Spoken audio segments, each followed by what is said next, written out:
وجنود إبليس أجمعون قالوا وهم فيها يختصمون تالله في ضلال مبين সালামুন আলাইকুম রব্বি আউযু বিকা মিন হামাযাতিশ শায়াতিন ওয়া আউযু বিকা রব্বি আন ইয়াহদুরুন বিসমিল্লাহির রাহমানির রাহিম। আমি নাসিম, আর আপনারা দেখছেন গুপ্ত সাধনার পথ। দর্শকবৃন্দ, আজ আপনাদের সামনে এমন এক আমল প্রকাশ করতে যাচ্ছি যা আপনার রূহ পর্যন্ত কাঁপিয়ে দিবে। এটি কোনো সাধারণ গল্প নয়, এটি সরাসরি অদৃশ্য জগতের সাথে যোগাযোগের এক মহা শক্তিশালী আধ্যাত্মিক সাধনা। যারা স্বচক্ষে নূরের সৃষ্টি বা ফেরেশতা দর্শনের তীব্র আকাঙ্ক্ষা রাখেন, আজকের ভিডিওটি শুধু তাদের জন্য।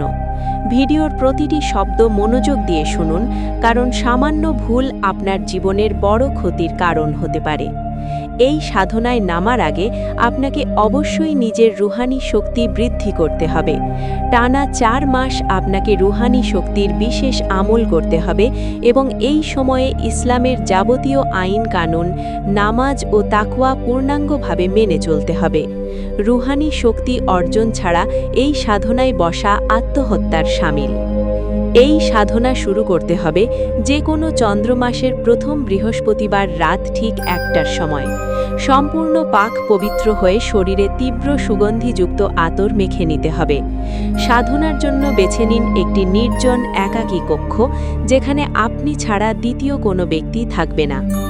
সাধনার বিশেষ পদ্ধতি হল, আপনাকে 2 কানে তুলা গুজতে হবে এবং চোখে কালো কাপড় বাঁধতে হবে, যাতে বাইরের কোনো শব্দ বা সামান্য আলো আপনার সাধনায় ব্যাঘাত ঘটাতে না পারে। সম্পূর্ণ অন্ধকার ও নিস্তব্ধতায় ডুব দিয়ে আপনাকে এই আয়াতের আদাদ সংখ্যা অনুযায়ী জপ করতে হবে। সূরা মারিয়ামের 17 নম্বর আয়াতের আদাদ সংখ্যা হল 3155। আজিমাত ফাত্তাখাযাত মিন দুনিহিম হিজাবান ফাআরসালনা ইলাইহা রূহানা ফাতামাসসালা লাহা বাশারান সাওয়িয়া।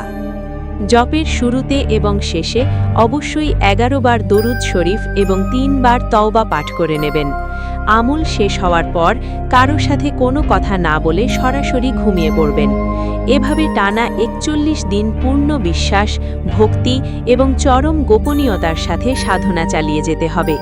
ইনশাআল্লাহ শেষ দিন অথবা এর আগেই ফেরেশতা এসে আপনার জীবন ধন্য করে দিবে। মনে রাখবেন, এটি কোনো সাধারণ আমল নয়। যাদের রুহানি শক্তি কম বা যারা মানসিকভাবে দুর্বল, তারা এই আমল করলে মস্তিষ্ক বিকৃত হয়ে পাগল হয়ে যেতে পারেন। সাধনা চলাকালীন আপনাকে অনেক ভয়ভীতি দেখানো হবে। অদ্ভুত সব শব্দ বা ছায়া অনুভব করতে পারেন। কোনো অবস্থাতেই ভয় পাওয়া চলবে না। আমল শুরুর আগে অবশ্যই নিজের শরীর বন্ধ করে নেবেন এবং মজবুত হিসার করে নেবেন। সবাইকে ভিডিওটি দেখার জন্য অসংখ্য ধন্যবাদ। সকলেই ভালো থাকুন এবং সঠিক পথে সাধনা করুন।